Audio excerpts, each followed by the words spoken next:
Chapter 78, The Farewell. Our robot had an army of animals at her command, and she asked them to bring every robot part and rifle back to the airship.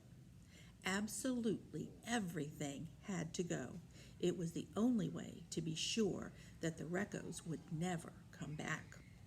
The island animals had no trouble locating the remains of the dead robots. Retrieving those remains took a bit more effort, but they were up to the challenge. Teams of clever creatures returned with robot parts of different shapes and sizes.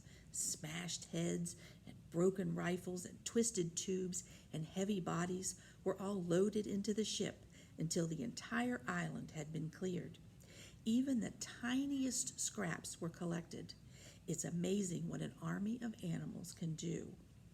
A light mist was falling when they finally heaved Roz through the ship's doorway. Her head slowly turned around to face the crowd of geese and beavers and owls and insects and foxes and raccoons and vultures and moose and bears and opossums and fish and deer and otters and turtles and woodpeckers and squirrels and frogs and hares and on and on. Every animal on the island had to come give the robot a proper send-off. "Goodbye, you wild animals," Roz's voice echoed through the gray mist. The wild animals smiled, and then a few of them started to roar. Then more started to screech, and then more started howling and chirping and grunting.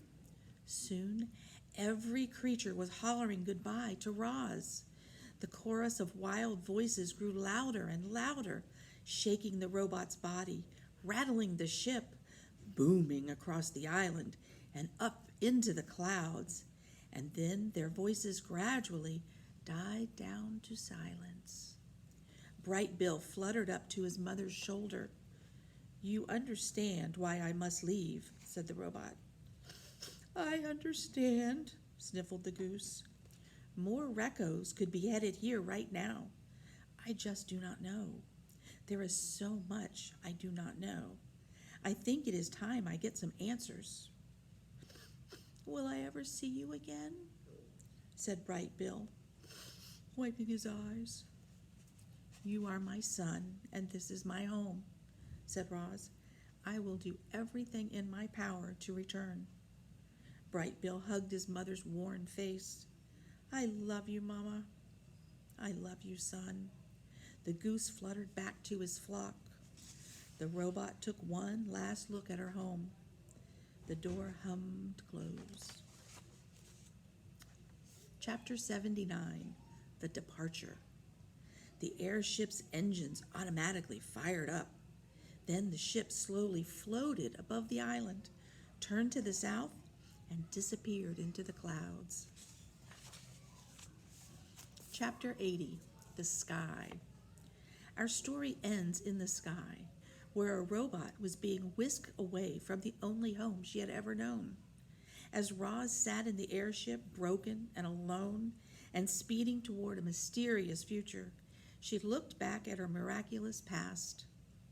Reader, it must seem impossible that our robot could have changed so much. Maybe the Recos were right.